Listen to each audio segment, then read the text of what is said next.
BJP हो, कांग्रेस हो, या फिर टीएमसी, या फिर आम आदमी पार्टी, या फिर उत्तर प्रदेश की क्षेत्रीय पार्टी, इन सभी मनुवादी दलों को बड़े बड़े उद्योगपतियों द्वारा, पूंजीपतियों द्वारा अरबों खरबों रुपए के चुनावी फंड मिलते हैं।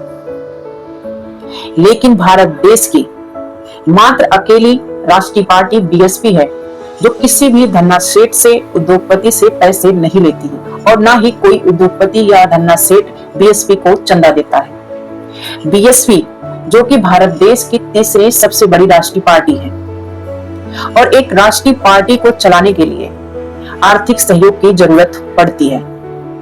ऐसे में बीएसपी किसी बड़े उद्योगपति या धन्ना सेठों से पैसे ना लेकर अपने ही समाज के गरीब, मजदूर, किसान, इन सभी लोगों से छोटे छोटे आर्थिक सहयोग लेकर पार्टी को चलाती है। साथियों, यदि हम एक कोई छोटी सी संस्था भी शुरू करते हैं तो उसमें भी 10 या 15 लोग मिलकर आर्थिक सहयोग करके एक एनजीओ को शुरू करते हैं। सोचिए, बीएसपी तो राष्ट्रीय पार्टी है, उसे चलाने के लिए आर्थिक मदद की जरूरत पड़ेगी। ऐसे में बीएसपी बड़े बड़े उद्योगपतियों या धन्ना सेठों से पैसे ना लेकर अपने ही बहुजन समाज के लोगों से पैसे लेकर बहुजन समाज पार्टी को चलाती है। ऐसे में मनुवादी मीडिया द्वारा या फिर मनुवादी दलों द्वारा बीएसपी के खिलाफ एक नकारात्मक छवि बनाने के लिए तरह तरह के अफवाहें मानवेल साहब के समय से लेकर आज तक, वर्तमान में बहन जी के समय भी वही चाल, वही साजिश मनुवादी मीडिया, मनुवादी दलें और उनके चमचे करते हैं। लेकिन हमारे समाज को सोचने और समझने की जरूरत है कि किसी भी भ्रम में ना आए और अपने बीएसपी को, अपने आंदोलन को मजबूत करें। हर तरह से आप मजबूत करें, क्योंकि आप ही सबसे बड़ी शक्ति हो। इस संदर्भ में मुझे विश्वविख्यात समाजशास्त्री प्रोफेसर विवेक सर की बात याद आती है।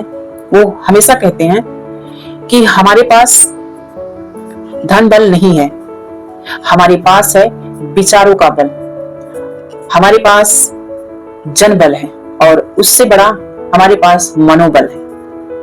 हम इन्हीं के साथ मिलकर अपने आंदोलन को, अपने पार्टी को मजबूत कर सकते हैं।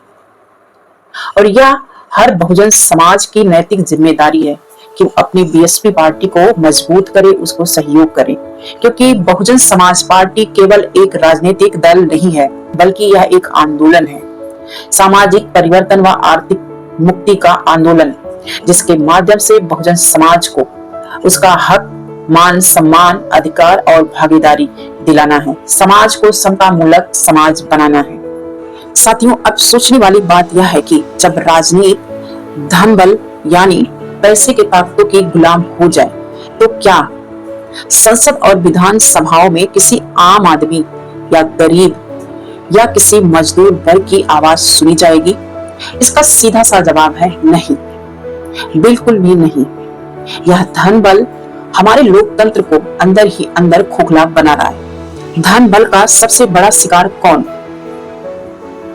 जब सत्ता पैसों के दम पर खरीदी या चलाई जाती है तो इसकी सबसे भारी कीमत किसे चुकानी पड़ती है? सोचने वाली बात है। इसका सबसे सीधा और घातक असर पड़ता है बहुजन समाज यानी हमारे दलित, गरीब, पिछड़े, शोषित, आदिवासी, अल्पसंख्यक और मजदूर वर्ग पर। जब नीतियां कॉर्पोरेट के दफ्तरों से तय होने लगी तब महंगाई आसमान छूती है, लेकिन राहत के नाम पर सिर्फ भाषण मिलते हैं। बेरोजगारी रिकॉर्ड तोड़ जाती है, सरकारी नौकरियां और प्रतिनिधित्व का अधिकार यानी आरक्षण खत्म होने की कगार पर पहुंच जाता है। शिक्षा और स्वास्थ्य जैसी बुनियादी सुविधाएं इतनी महंगी हो जाती है कि आम आदमी उस पहुंच से दूर हो जाता है। यह कोई इत्तेफाक नहीं है, बल्कि सोची समझी क्रूर व्यवस्था है। सत्ता में बैठे लोग उनके हितों की रक्षा करते हैं जिन्होंने उन्हें फंड दिया है, ना कि उनकी जिन्होंने उन्हें वोट दिया है। यही कारण है कि बहुजन समाज आजादी के दशकों बाद भी आज मूलभूत अधिकारों के लिए आज भी सड़कों पर संघर्ष कर रहा है। लोकतंत्र के महानायक मंडल मसीहा मानवेल साहब कहते थे, यदि आप किसी का सहारा लेंगे तो उसका इशारा भी मानना पड़ेगा। इसलिए बहुजन समाज पार्टी जो एक स्वतंत्र आत्मनिर्भर पार्टी है। और इसीलिए बहुजन समाज पार्टी किसी भी धन्ना सेठ या उद्योगपतियों से पैसे ना लेकर अपने ही समाज के लोगों से छोटे छोटे आर्थिक मदद के सहारे चलती है। लोकतंत्र के महानायक मंडल मसीहा मान्यवर कांसीराम साहब जी कहा करते थे, यदि हम किसी का सहारा लेंगे तो उसका इशारा भी मानना पड़ेगा।